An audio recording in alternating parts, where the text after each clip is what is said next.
The vote was already halfway done before I even understood what was happening. I was standing at the back of the grand chamber, behind a railing meant for observers, staff, and other people who did not matter. The chamber itself was enormous, a bowl of dark crystal carved into the heart of the council citadel, rising tier after tier like the inside of a cathedral built for giants. 1,000 alien delegations filled those tiers, each one seated in a section designed for their specific biology. Some breathed nitrogen. Some floated in magnetic suspension fields because gravity would crush them. Some were so large that their seats were really just open platforms reinforced with structural beams.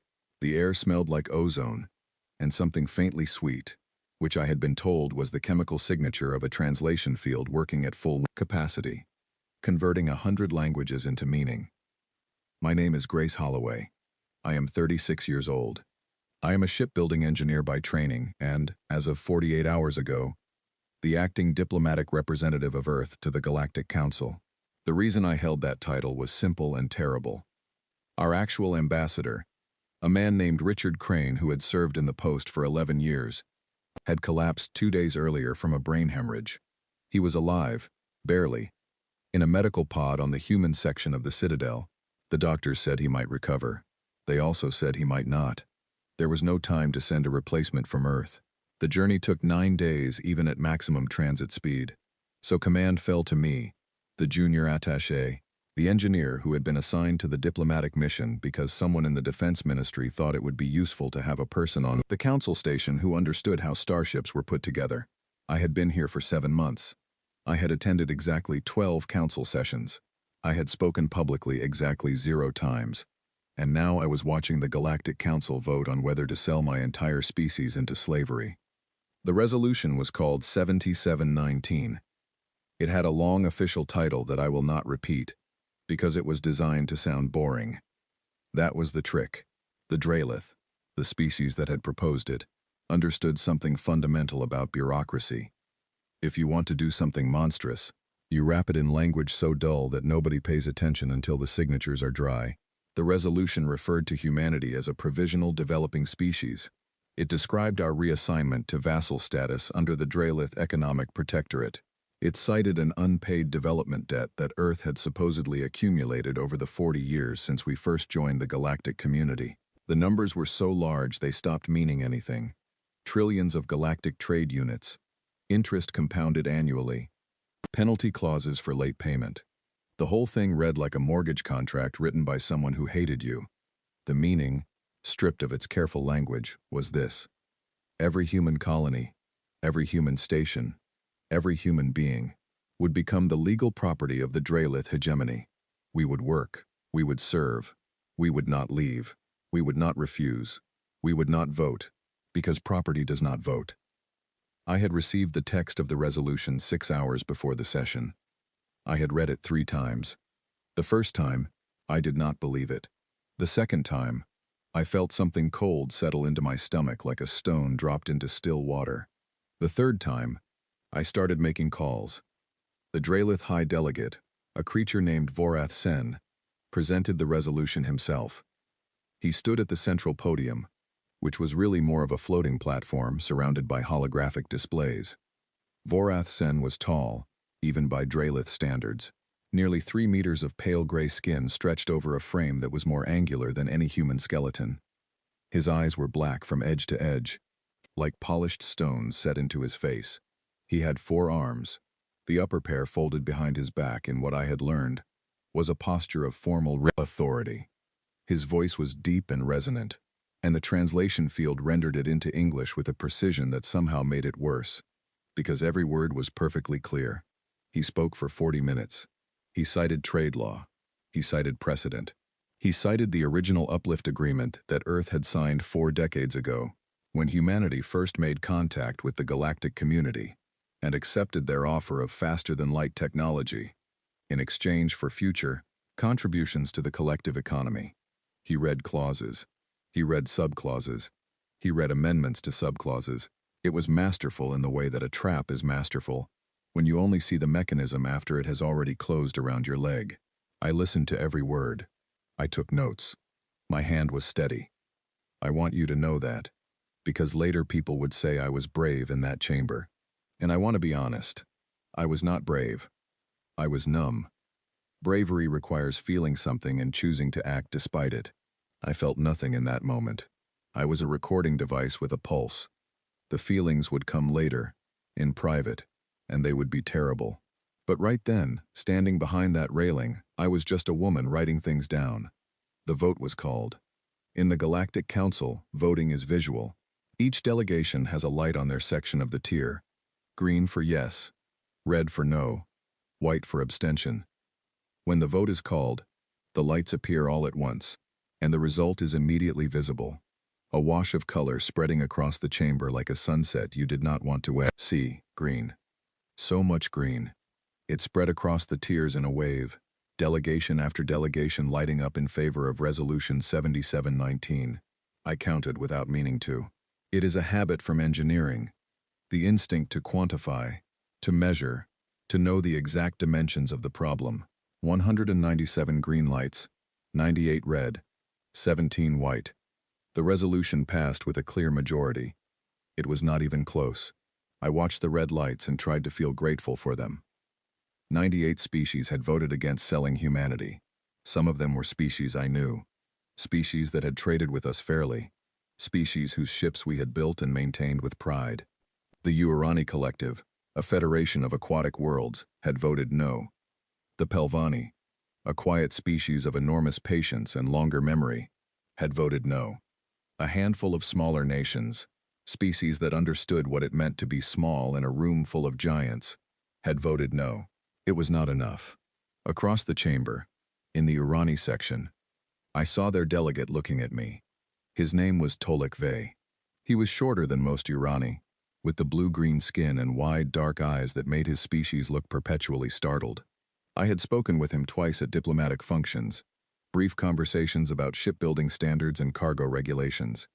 He had been kind, polite. He had treated me like a person rather than a representative of a furniture species. He was looking at me now with an expression I recognized.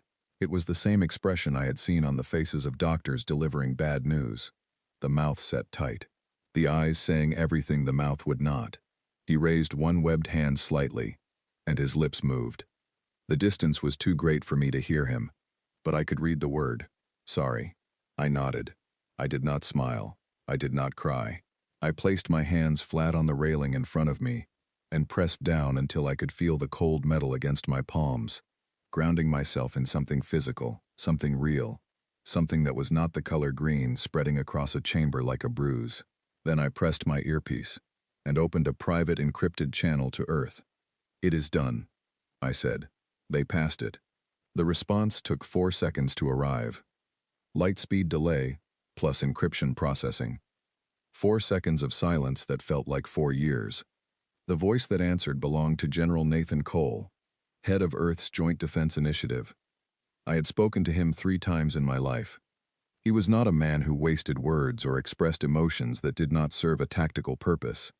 He was 61 years old, a former naval engineer who had transitioned to strategic command, and his voice had the flat calm of a person who had already planned for every possible version of this moment. Good, he said. Now we can stop pretending. I closed my eyes for 1 second, 1 single second. Then I opened them, and I smiled. Not a large smile, not a performance, just the smallest shift at the corners of my mouth, a private expression that no one in the chamber would have noticed or understood. It was the smile of a woman who had just heard the one sentence she had been waiting to hear for 6 hours. No, that is not right. It was the smile of a woman whose species had been waiting to hear that sentence for 40 years. The session concluded with the usual formalities. Vorath Sen delivered a brief closing statement in which he expressed the Drelith hegemony's gratitude for the Council's wisdom and its commitment to fiscal responsibility. He said that the transition of Earth and its colonies to vassal status would proceed in an orderly and humane fashion. He actually used that word, humane. The translation field rendered it with perfect clarity, and I stood there behind my railing and listened to a creature with 4 arms and no concept of mercy use a human word to describe the process of owning us. The delegations began to file out. The Drelith left first, as was their custom. a procession of gray figures moving with the precise choreography of a species that had been practicing authority for 10,000 years. Other delegations followed in order of seniority. The newer species, the smaller ones, the ones who had no real power, left last. We were among them. I walked back to the human delegation's quarters, which occupied a small section on the lower ring of the citadel. It was modest by any standard. 3 offices, a common room, a communications suite, and sleeping quarters for a staff of 9. We were the smallest delegation on the station. Some species had entire floors. The Draelith had an entire wing. Our staff was waiting for me. 8 faces, all of them tight with the knowledge of what had just happened. Lucy Trent, our communications officer, had tears on her cheeks, but her jaw was set and her hands were already moving across her console.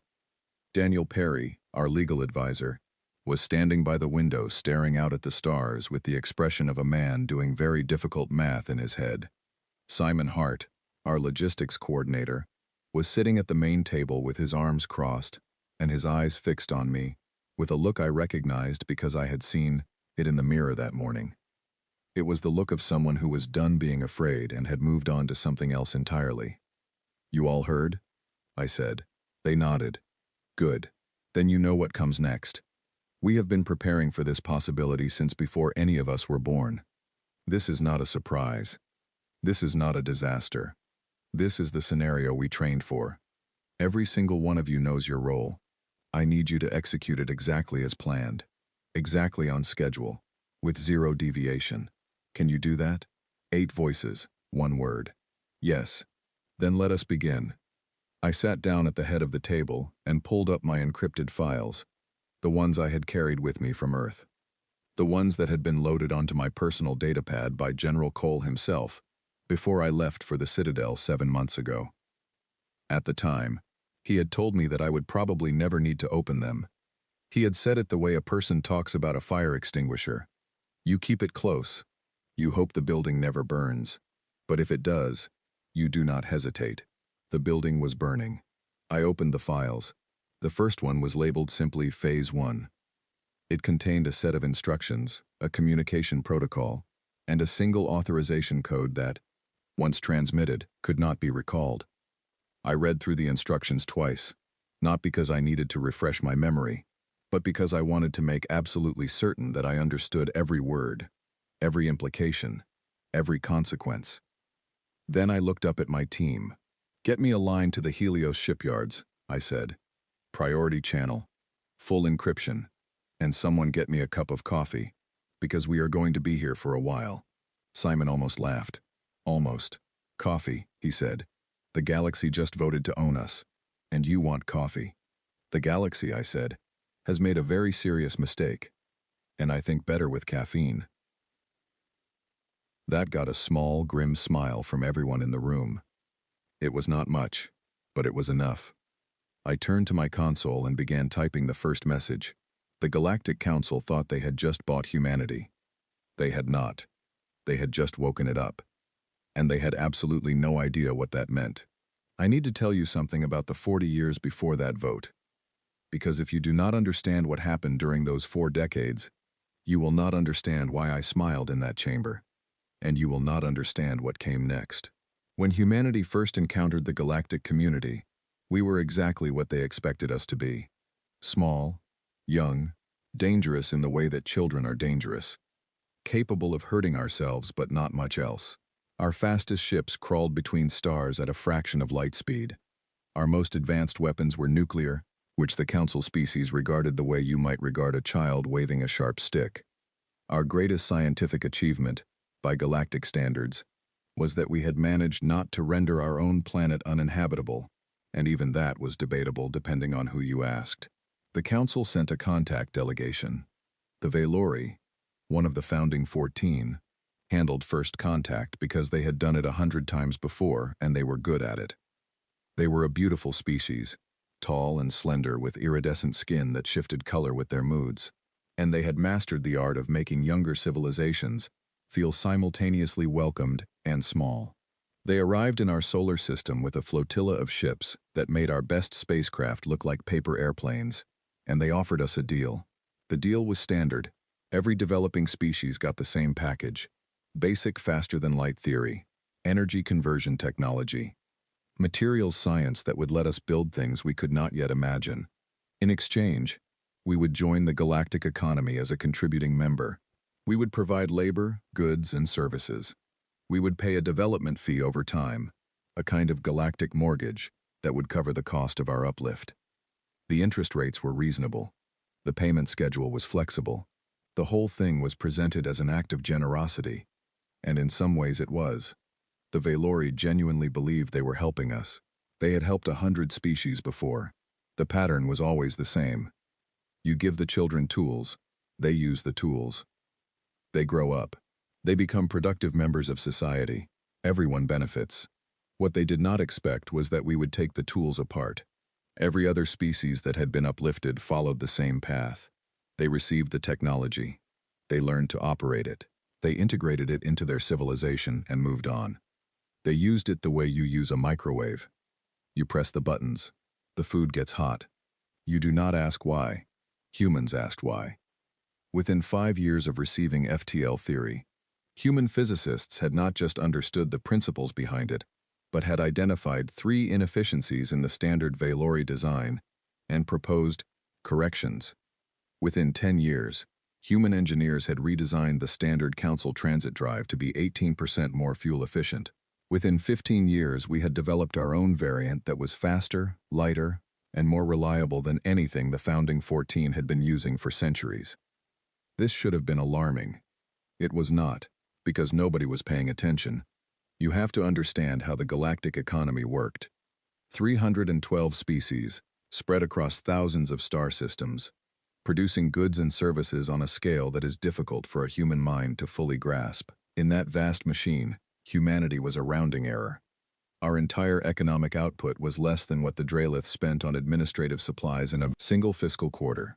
We were small. We were new. And the things we produced, while excellent, were produced in quantities that barely registered on the galactic ledger.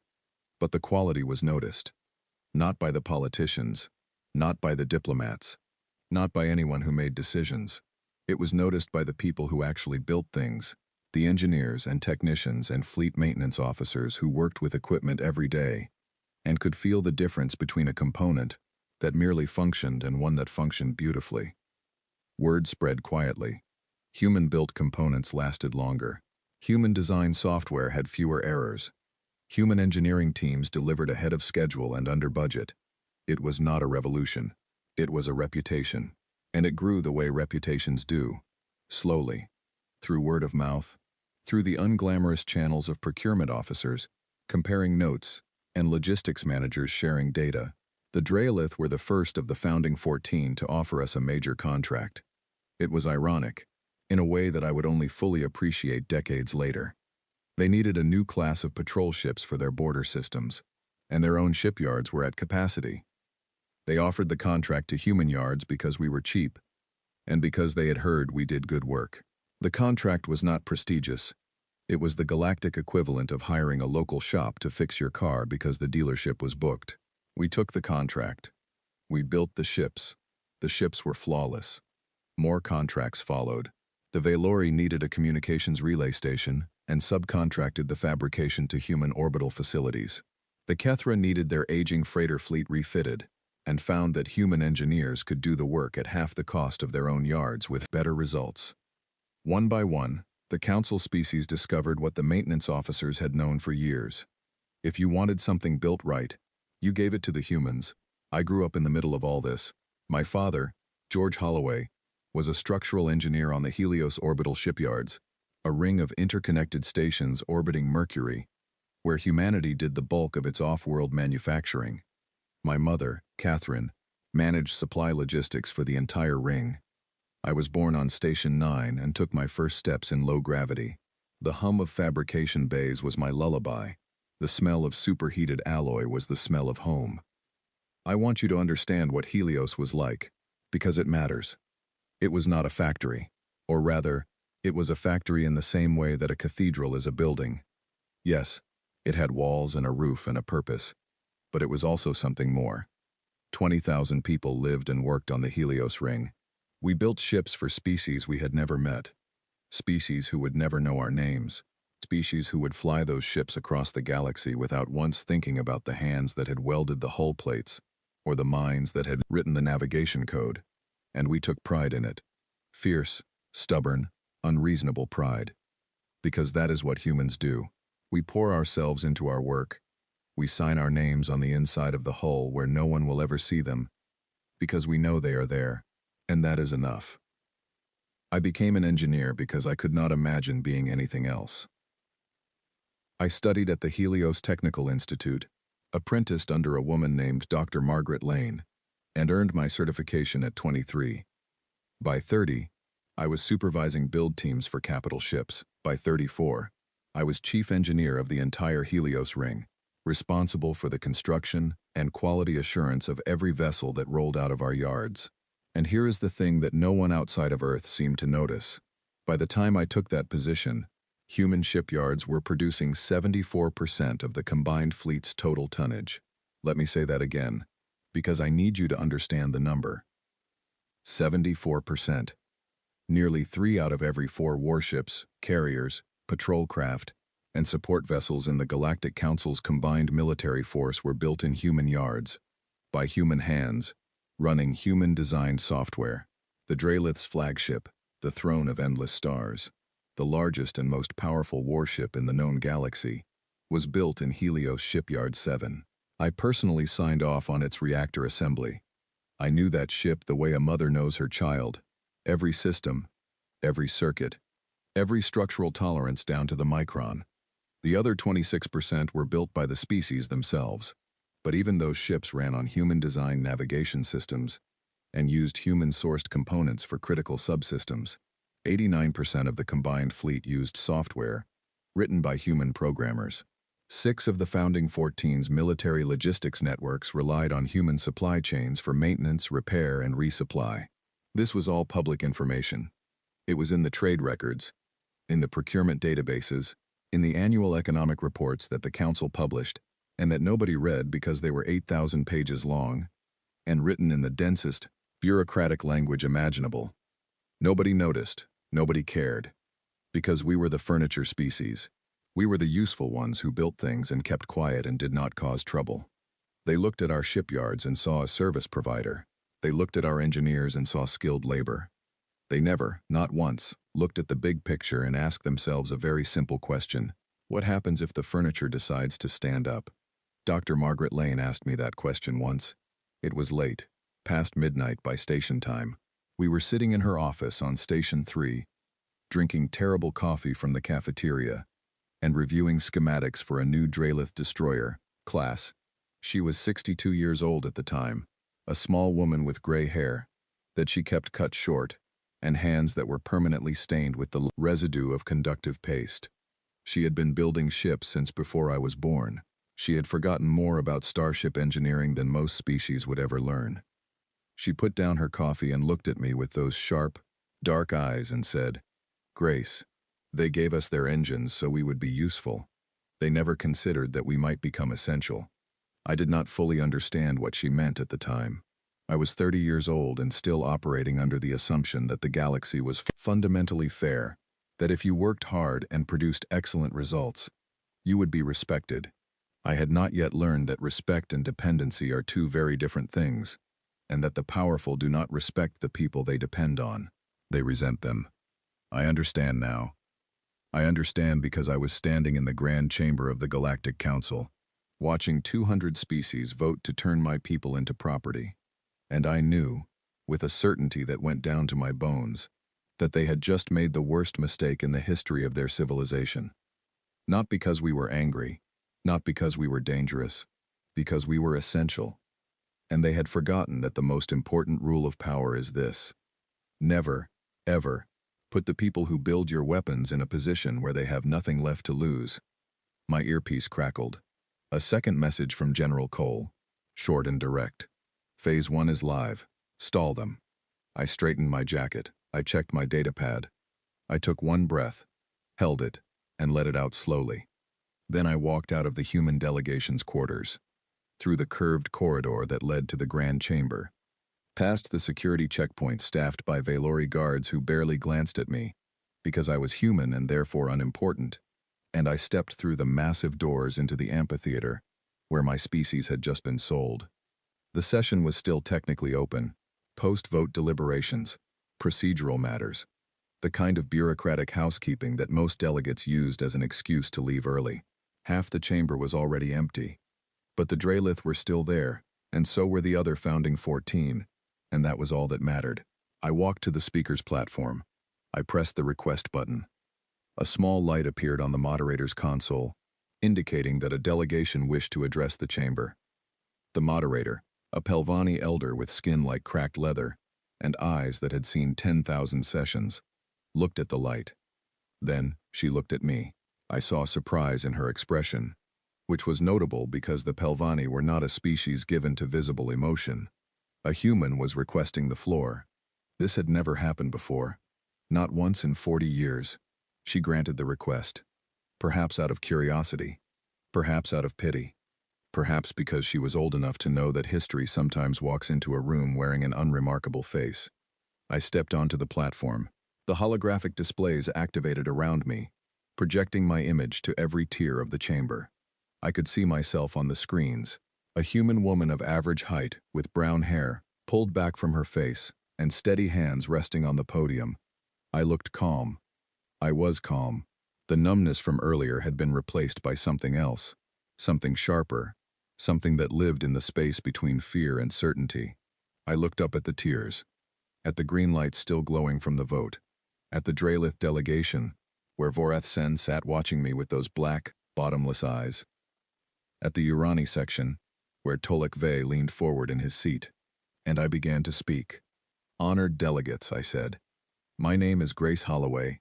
I am the acting representative of Earth to this council. I am aware that my species has just been reassigned to vassal status under Resolution 7719. I do not intend to contest the legality of this resolution. That got their attention. I could see it move through the chamber like a ripple on water. Surprise. Confusion. A few delegates leaned toward their translators as if they had misheard. The Draelith High Delegate tilted his head slightly, which was the Draelith equivalent of raised eyebrows. He had expected me to cry, to beg, to deliver an emotional plea for mercy that he could graciously acknowledge before proceeding with the annexation of my species. That was how it always went. Every vassal species followed the same script: denial, anger, bargaining, resignation. I was not following the script. I have a question, I continued. A question of logistics. Before this resolution takes effect, I believe the Council would benefit from a brief review of certain operational data. With the High Delegate's permission, I would like to present this data now. Vorath Sen considered this for a moment. I watched his upper arms shift behind his back, the 4 fingers of each hand. Flexing in what I had learned was a gesture of mild amusement. He thought this was entertaining. The small creature wanted to show some numbers before it accepted its fate. How charming. You may proceed, he said. Thank you. I tapped the podium controls. The holographic display shifted. The image of my face was replaced by something much more interesting, a map of the galaxy. And on that map, every single warship in the Galactic Council's combined fleet. 14,312 vessels, marked as points of light scattered across the spiral arms. Destroyers, carriers, dreadnoughts, patrol ships, assault cruisers, support vessels, the largest military force in the known galaxy, the force that kept the peace, protected the borders, and ensured that the Founding 14's authority was not just political but physical. The combined fleet, I said. 14,312 active vessels, the pride of the Galactic Council, the guarantor of order and stability across known space. I paused. Let the image settle. Let them look at their fleet, their power, their teeth. My question is simple, I said. Who built these ships? Silence. Not the silence of thought. The silence of a room, where no one has ever been asked a question they consider beneath them. I answered it myself. Let me show you, I said. I tapped the display again. The map changed. The points of light shifted color. Blue for ships built in human yards. White for ships built elsewhere. The transformation was immediate and devastating. The map turned blue. Not entirely, not perfectly, but overwhelmingly, undeniably, crushingly blue. Across the spiral arms, across the border systems, across the core worlds and the outer territories, the combined fleet lit up in the color of human construction, like a sky full of stars that all shared the same origin. 74%, I said. 74% of the combined fleet was built in human shipyards, designed by human engineers, assembled by human hands. I began walking through the data, ship by ship, fleet by fleet, not rushing, not gloating, just presenting facts with the calm precision of an engineer delivering a quality report. The Drelith First Battle Group, 47 vessels, including the flagship Throne of Endless Stars, built at Helios Shipyards 7 and 9, human-designed reactor cores, human-written weapons targeting software, human-engineered life support systems. I personally certified the reactor assembly on the flagship. I can tell you the serial number of every primary coupling in its drive system. Vorath Sen's upper arms slowly unfolded from behind his back. The Valori Defense Flotilla, 31 vessels, built at Helios Shipyard 12. The Valori provided the hull alloy. We designed and built everything else. The Valori delegate shifted in his seat. The Urani Collective's border patrol, 22 vessels, contracted to our series yards. The Kethra Rapid Response Fleet, 18 vessels, partially built in Kethra yards using human-supplied components and running on human navigational software. I kept going, fleet by fleet, name by name, number by number. I had the data memorized. I had been memorizing it for 7 months, every night in my quarters, going over the figures the way a musician practices scales. Not because I expected to use them, because I knew I might have to. The chamber was absolutely still. 1,000 species, watching a single human woman stand at a podium and dismantle the assumption that had underpinned their entire civilization's relationship with my species. The assumption that we were small, that we were dependent, that we were interchangeable. But it is not just the ships, I said. 89% of the combined fleet runs on navigation software designed and maintained by human programmers. This software is updated quarterly. The updates come from Earth. If the updates stop, the software degrades. Within 6 months, navigational accuracy drops below safe operating thresholds. Within a year, the systems become unreliable. Within 18 months, they fail. I let that sit. 6 of the founding 14's military logistics networks depend on human supply chains for critical spare parts, maintenance materials, and technical support. If those supply chains are disrupted, fleet readiness begins to deteriorate within weeks. I looked at Vorath Sen. His black eyes stared back at me. His 4 arms were at his sides now, and the fingers were no longer flexing with amusement. They were still, very, very still. "You have voted," I said, "to enslave the species that built your entire fleet." The chamber erupted. Not in applause, in noise. 100 translation fields firing at once. Delegates shouting to their aides. Communication devices buzzing with urgent transmissions. The moderator struck the session chime 3 times, calling for order. It took nearly a full minute before the chamber quieted. I waited. I was patient. I am an engineer. I understand that systems respond to inputs on their own schedule, and that the operator's job is not to force the pace but to apply the right input at the right time, and let physics do the rest. When the chamber was silent again, I smiled. Not a wide smile. Not a grin. Not the kind of expression you make when you want someone to see your teeth. Just a small, quiet, certain smile. The smile of a woman who has spent her entire career building things that are stronger than they look, and who knows exactly how much weight the beam can bear. "Honored delegates," I said, "you have 12 hours to reconsider Resolution 7719. I tapped my earpiece. Shall I tell you what happens if you do not? I did not wait for an answer. I stepped off the platform, walked down the central aisle, and left the grand chamber through the main doors. Behind me, the noise rose again, louder this time, and I could hear individual voices cutting through the roar. Some were angry, some were afraid, some were both. I walked back to the human delegation's quarters. My team was waiting. Lucy had the communication array running at full capacity. Daniel had the legal files ready. Simon was monitoring fleet traffic across 12 sectors. "They are talking," Lucy said. "Let them talk," I said. "They have 12 hours. "And after 12 hours? Simon asked. I sat down at my console and entered the Phase 1 authorization code. My finger hovered over the transmit key. "After 12 hours, I said. "We stop asking nicely." The first ship went dark at 14:07 Galactic Standard Time.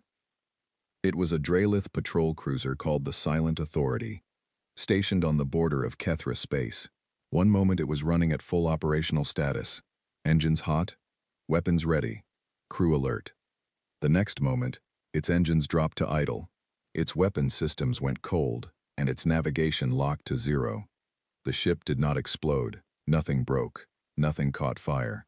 The crew was perfectly safe. They simply could not make the ship do anything. The captain of the Silent Authority, a Dralith officer named Reth Mozan, sent a distress signal 11 minutes later. Not because the ship was in danger, but because he could not figure out what had happened. His engineering team ran diagnostics. The diagnostics came back clean. Every system reported nominal status. Every component was functioning within specifications. The ship simply refused to accept commands from the crew. It was like sitting in a perfectly good car, turning the key, and having the car politely inform you that it would rather not move today. By 14:30, it was not just the Silent Authority. I sat in our delegation's communications room and watched it happen in real time on Lucy's display. Green dots representing active ships turned amber one by one, then 2 by 2, then in clusters, then in waves.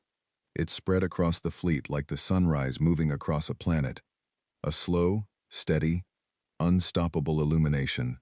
The Dralith Second Fleet, the Valori Home Guard, the Kethra Rapid Response Group, the Uarani Border Patrol. Ship after ship after ship dropping to idle status, their crews confused, their captains frantic, their weapons useless. It was, and I say this with full awareness of what it means, beautiful. Not because I enjoyed the chaos, I did not. Every amber dot on that screen represented a ship with a crew, living beings who had done nothing wrong, who were not responsible for Resolution 7719, who were simply soldiers doing their jobs. Some of them had probably voted against the resolution through their delegations. Some of them might have been kind. Some of them might have been decent people, or whatever passed for decent in their species. And they were now sitting in ships that would not move, watching their instruments go blank, feeling the first cold edge of fear. I felt that. I carried it. I carry it still. But I also watched the numbers climb. 100 ships, 500, 1,000, 2,000. The green lights on Lucy's display going amber like autumn leaves changing color. And I thought about what Vorath Sen had said in the chamber. Humane. He had called the enslavement of my species humane. He had used our word, our language, our concept of mercy, and applied it to the process of turning 8 billion human beings into property. So I watched the lights change and I did not look away. At 15 o'clock, approximately 1 hour after the first ship went dark, the Dralith High Delegate requested an emergency audience with the human delegation. The request was formal, which meant it was serious. The Dralith did not make formal requests to species they considered beneath them. The fact that Vorath Sen was asking, rather than commanding, told me everything I needed to know about the state of his composure. I declined the request. Not permanently, just for now. I sent a polite response through Lucy's console, thanking the High Delegate for his interest, and informing him that the human delegation would be happy to meet with him at the conclusion of the 12-hour deliberation period. 15 minutes later, the Dralith sent a second request. Less formal, more urgent. I declined again. 20 minutes after that, a request came, not from the Dralith, but from the council moderator herself. The Pelvani elder who had granted me the floor, she asked, in the gentlest language I had ever received from an alien authority, whether the human delegation would be willing to explain what was happening to the combined fleet. I said yes to her, because she had been kind, because she had let me speak when she did not have to, and because the Pelvani had voted against Resolution 7719. I met her in a neutral conference room on the Citadel's middle ring. Her name was Elder Sovi Thren, and she was even more imposing in person than she had been on the moderator's platform. The Pelvani were a terrestrial species, heavy-bodied and slow-moving, with thick gray skin and deep-set eyes that seemed to absorb light rather than reflect it. They lived for centuries. Sovi Thren was 412 years old. She had moderated the Galactic Council for 90 of those years. She had seen civilizations rise and fall and rise again. She looked at me the way you might look at a small animal that had just demonstrated it could open locks. "Commander Holloway," she said. Her voice was low and rough, like stones grinding together. "What have you done?" "Nothing destructive," I said. "I want to be very clear about that. No ship has been damaged. No crew member has been harmed. No system has been corrupted or sabotaged." "Then what?" I sat down across from her and placed my hands on the table. "Every ship built in human yards includes standard manufacturer diagnostic and safety protocols. These protocols allow the manufacturer to initiate an emergency lockout in the event of certain predefined conditions. One of those conditions is the unlawful seizure of manufacturer assets or personnel." Sovi Thren's deep-set eyes narrowed. "You are saying that Resolution 7719 triggered a contractual clause." "I am saying that when the Council voted to seize every human being as property, it satisfied the legal definition of unlawful seizure of manufacturer personnel. The lockout protocols activated automatically." This was not entirely true. The protocols had not activated automatically. I had activated them manually, using the authorization code that General Cole had given me. But the legal framework was real. The clause was real. It existed in every shipbuilding contract Earth had ever signed with the Council, buried in subsection 14, paragraph 9, in language so dense and tedious that no alien legal team had ever read it closely enough to understand what it actually meant. Because no one reads subsection 14. No one ever reads subsection 14. That is the whole point of subsection 14. Sovi Thren was quiet for a long time. The Pelvani think slowly and carefully, and they do not speak until they have fully processed what they have heard. I respected that.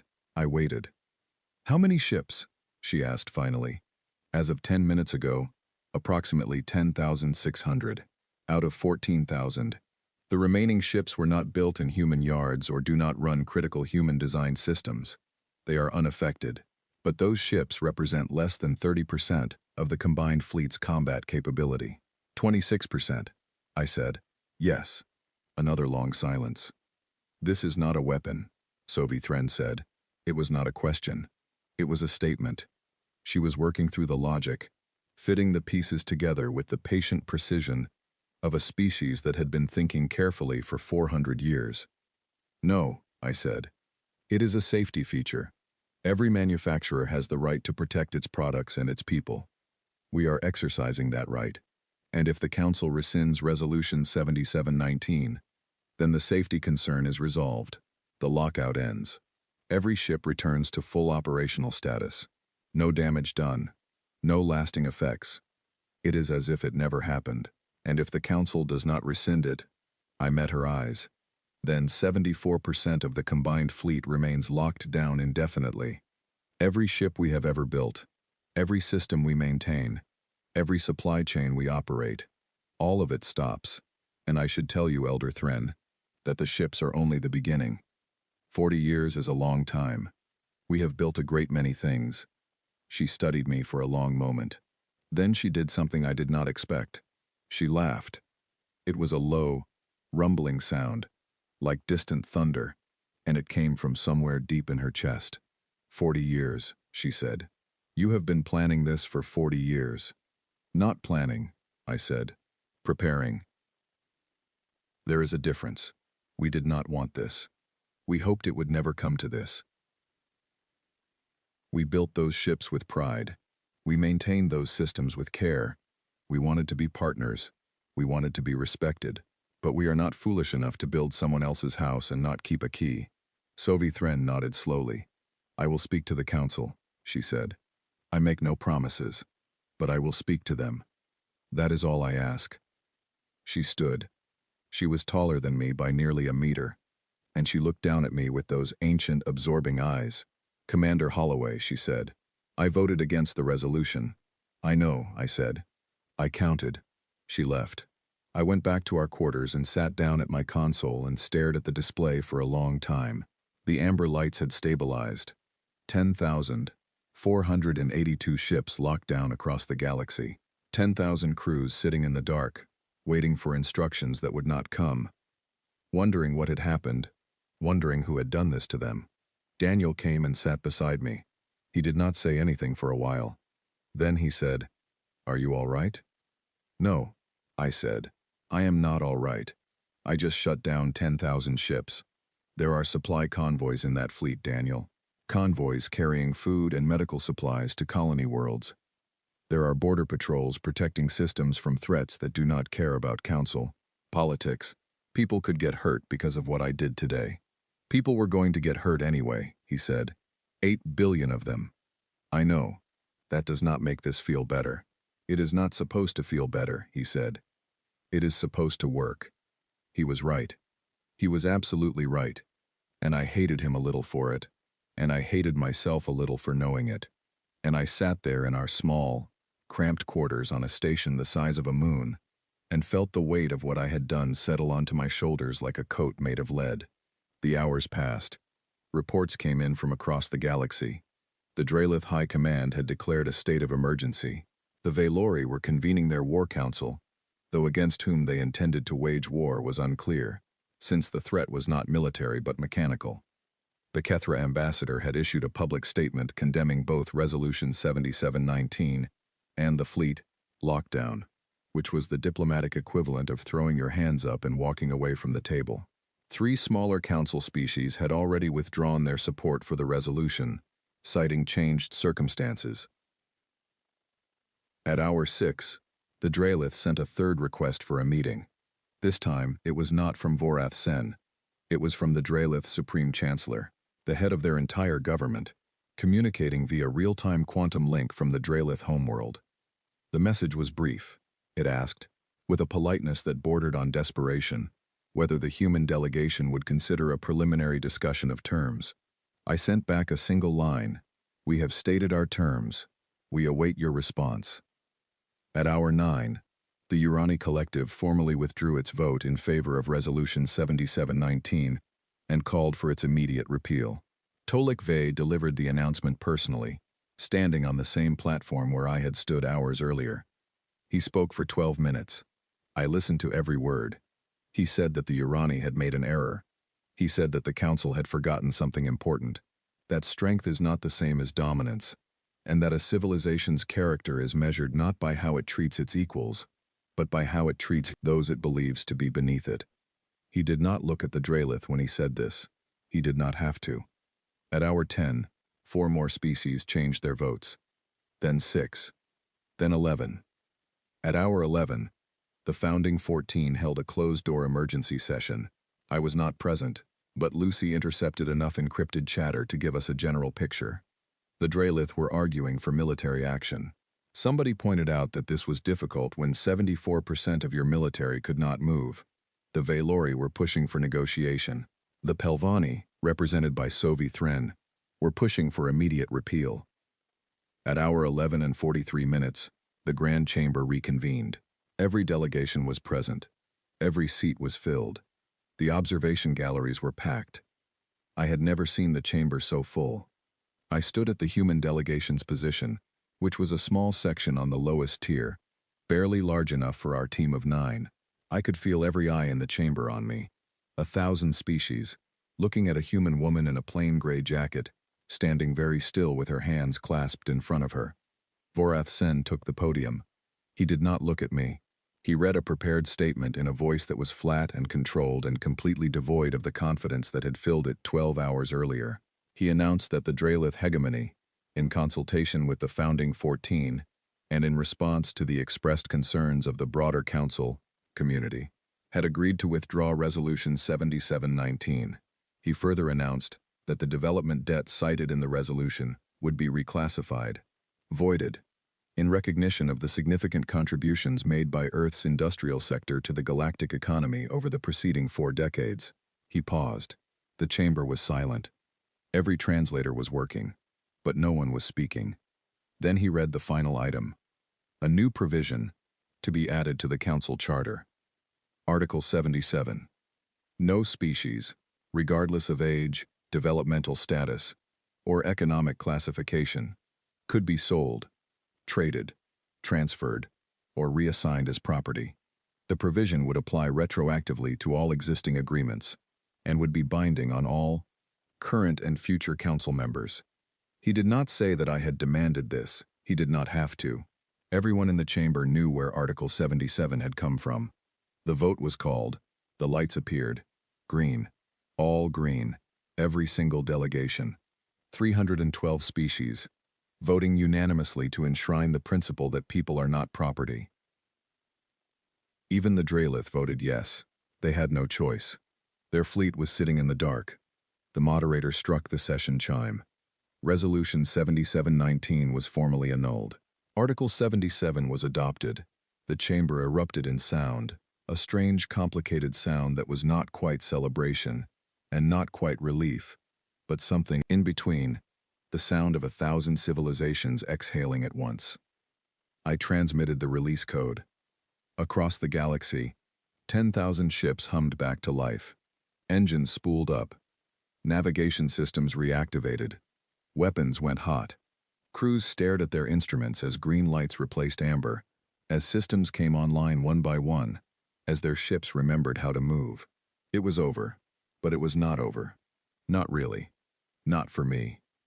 The next 72 hours were a blur of meetings, negotiations, and administrative work that would have been mind-numbing under normal circumstances but felt surreal in the aftermath of what had happened. There were treaties to revise, contracts to renegotiate, diplomatic channels to open that had never existed before. Humanity was no longer a provisional member of the Galactic Council. We were full members. We had voting rights. We had a real delegation, or we would, as soon as Earth could send one. For now, it was still just me and my team of 8, sitting in our cramped quarters on the lower ring, conducting the most important diplomatic negotiations in human history, while drinking bad coffee and sleeping in shifts. I should tell you about the conversations, not the official ones. Those were recorded and transcribed, and would eventually fill hundreds of pages of current diplomatic archives. I mean the unofficial ones, the ones that happened in corridors and cafeterias and observation lounges, the ones that no one wrote down but that mattered more than anything said on the chamber floor. Tolek Vey found me on the second day, in the observation lounge on the Citadel's upper ring. It was a long, curved room with a transparent wall that looked out on open space.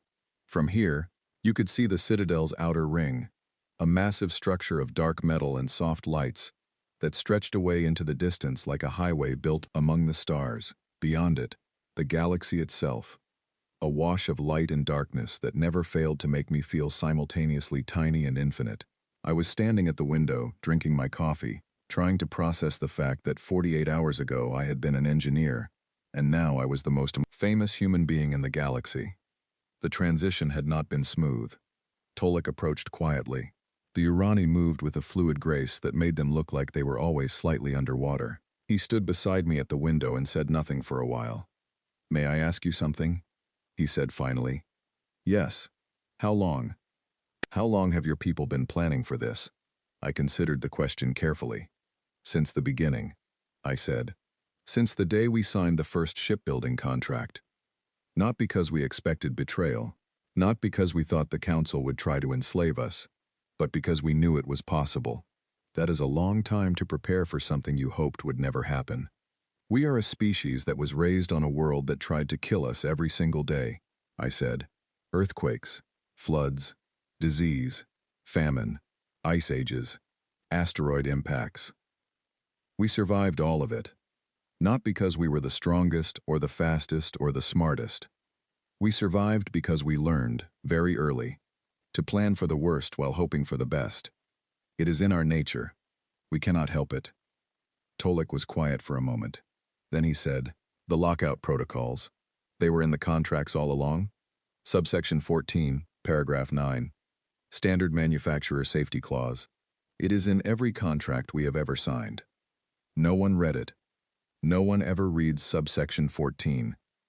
He made a sound that might have been a laugh. Will the Council ever trust your species again? I thought about this.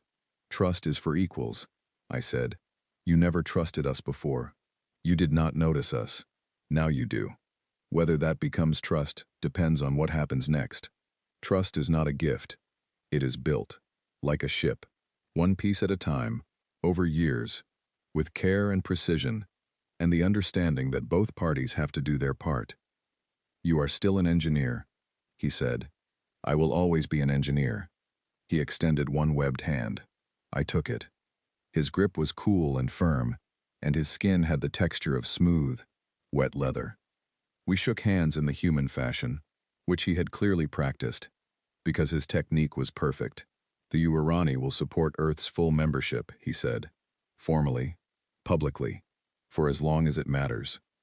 Thank you, Tolek. Do not thank me. I voted for the resolution before I voted against it. I changed my mind too late to matter. The least I can do is make sure my mistake counts for something going forward. He left. I stood at the window and watched the stars and thought about what he had said. Too late to matter.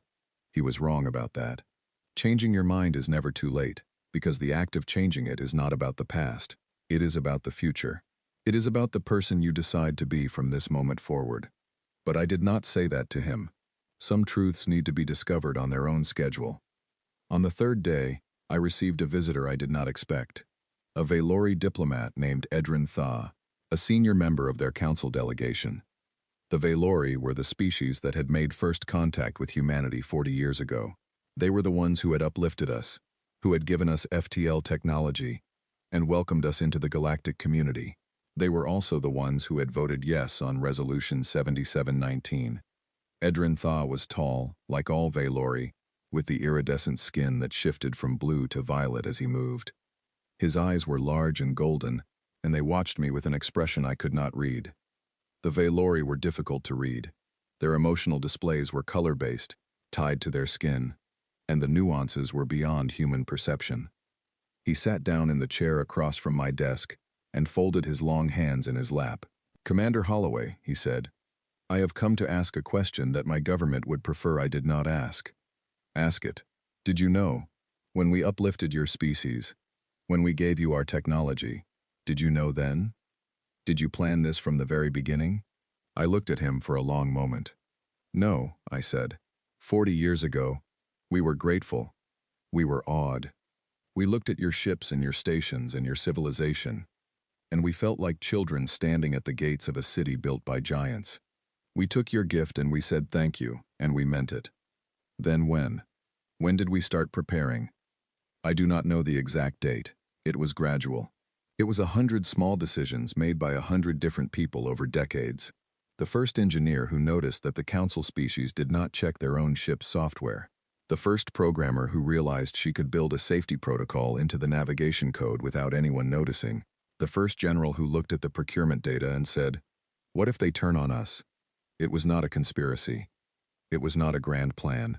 It was instinct, the instinct of a species that has learned, through millennia of hard experience, that the people who control your survival will eventually try to control you. Edrin Tha's skin shifted to a deep, dark blue. We did not mean to control you, he said. We meant to help. I believe you, I said. And I believe that you voted to sell us with the same sincerity. He flinched. It was a small movement, barely visible, but I saw it. His skin flashed violet, then settled back to blue. That is fair, he said quietly. That is fair. He stood to leave. At the door, he turned back. The Valori made first contact with 107 species, he said. You are the first to do this. The first to prepare. The first to build our ships and build the locks, and wait for the day when the locks would be needed. That does not make me proud, I said. He said, but it makes you unique, and unique things are either very valuable or very dangerous. I am not yet sure which one you are. Neither am I said. He left. That night, alone in my quarters, I allowed myself to do something I had not done since the vote. I pulled up my private files. Not the Phase 1 protocols, not the fleet data. The other files. The ones that General Cole did not know about. The ones that nobody knew about, except me, and Dr. Margaret Lane, and a very small number of engineers who had spent their careers building things that the galaxy took for granted. I scrolled through the files slowly. Each one represented a system, a network, an infrastructure element that humanity had designed, built, and maintained for the galactic community over 4 decades. Communication relay networks. The backbone of galactic telecommunications. 61% human-designed and maintained. If they went down, interstellar communication would degrade to light-speed signals. Messages between star systems would take years instead of seconds. Atmospheric processors. The machines that kept colony worlds habitable. 43% of all atmospheric processing equipment in Council space was human-manufactured. If the spare parts stopped coming, those machines would begin to fail within 2 years. Colony worlds would begin to lose breathable atmosphere within 5. Water purification systems, medical fabricators, agricultural automation, power grid management software, banking encryption protocols, transit station structural maintenance. 40 years of being useful. 40 years of being everywhere, building everything, maintaining the invisible systems that 1,000 species depended on without thinking about them. The fleet lockout had been the loud part, the part they could see and understand, the alarm bell that woke them up, but the fleet was just one layer. Beneath it, woven into the fabric of galactic civilization like threads in a tapestry, was everything else. Everything we had built, everything they could not replace. I had not told Sovi Thren about this. I had not told Vorath Sen. I had not told the Council. The fleet lockout was a scalpel, a precise instrument designed to make a specific cut. These files were something else entirely. They were the knowledge that if things had gone differently, if the Council had not backed down, if they had chosen to fight, humanity could have brought galactic civilization to its knees. Not through violence, not through weapons, but by simply stopping, by putting down their tools and walking away and letting the galaxy discover, one failing system at a time, just how much of its world had been built by the people it had tried to own. I would never use these files. I knew that. The fleet lockout had been enough. Article 77 had been passed. Humanity was free. The crisis was over. But I kept the files. Because some weapons are most effective when they are never used. Because the knowledge that you could bring down a civilization is its own kind of protection. And because I am an engineer, and engineers never throw away the blueprints. I closed the files. I leaned back in my chair. I stared at the ceiling of my small quarters and listened to the hum of the citadel around me. The low, constant vibration of a station powered by reactors that human technicians maintained and human engineers had optimized and human hands had built. My datapad chimed. A message from Earth, routed through the priority channel. I opened it. It was from Dr. Margaret Lane, 87 years old. Still working, still in the shipyards, still drinking terrible coffee, and signing off on reactor assemblies, and training the next generation of engineers who would build things that were stronger than they looked. Her message was short. Proud of you, Grace. Now come home and help me fix these ships. We have a reputation to maintain. I laughed. It was the first real laugh I had managed in days, and it came out rough and broken and unexpected, like water finding its way through a crack in a dam. I sat there in my quarters, on a station the size of a moon, surrounded by 1,000 alien civilizations that had just learned a very expensive lesson about the species they had considered furniture, and I laughed until my chest hurt. Then I wiped my eyes. I straightened my jacket. I sat down at my console and began drafting a message to General Cole, requesting transport back to Sol System. I had ships to build. It was, after all, what we do. Before I sent the message, I paused. I looked at my reflection in the dark screen of my console. Brown hair, tired eyes, a face that looked older than it had a week ago. I thought about Vorath Sen and his 4 arms, and his certainty that he was entitled to own me.